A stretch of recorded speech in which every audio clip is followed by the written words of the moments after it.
let's go to the second topic, which is my topic, and this whole show is going to be kind of Super Mario Odyssey, Mario themed, I guess you would say, different themes within this genre. So my first topic is: are 3D platformers coming back? Are they kind of resurging a little bit? Because you have Odyssey, you had Ukulele earlier this year, which kind of mixed reviews on that.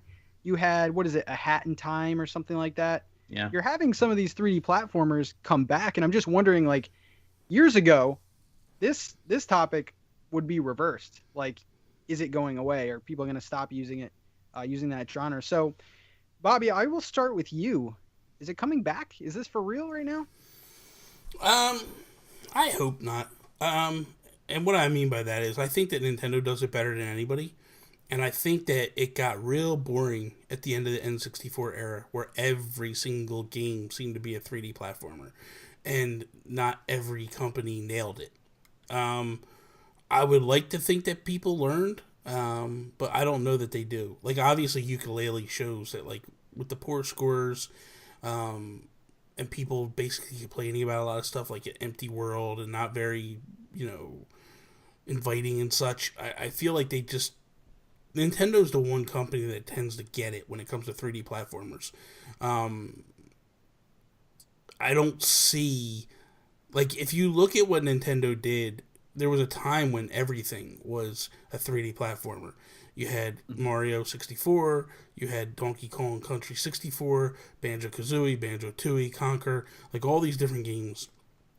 And then you see now where Nintendo, the only game that's a 3D platformer, is, um, Mario. Now, we also have Fee coming out this year, early That's next right. year, from Zoink Games, and what I've seen from that looks really phenomenal. But I hope that these companies, if they're doing them, they really analyze what Nintendo does and tries to fine tune what they do and learn from what they do.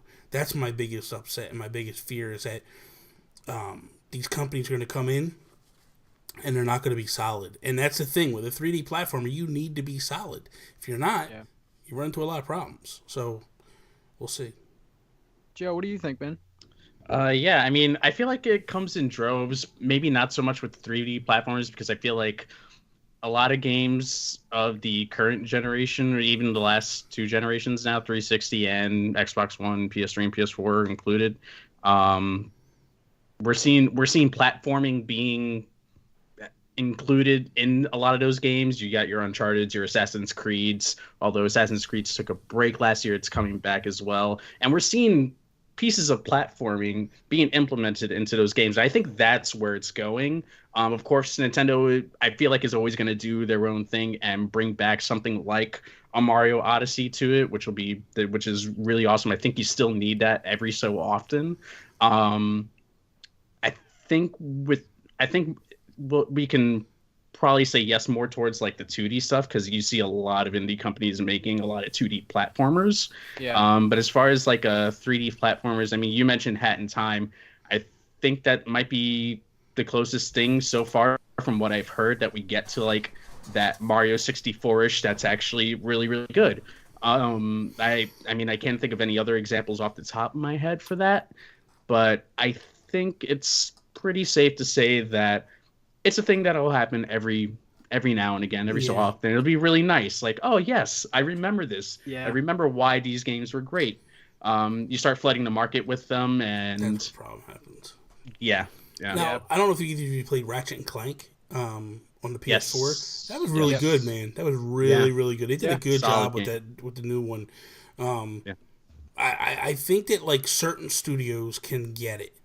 Um, but the thing of I it mean, is like you can't just throw a bunch of collectibles in the game and think like, oh, this is the cool thing. This is what people want. As fun as it is to do, sometimes it can be like overkill. And that was the problem I felt with like Banjo Kazooie, definitely Banjo Tooie. Like it just got to the yeah. point where it was like, dude, I don't feel like. And Donkey Kong Country was the epitome of it all.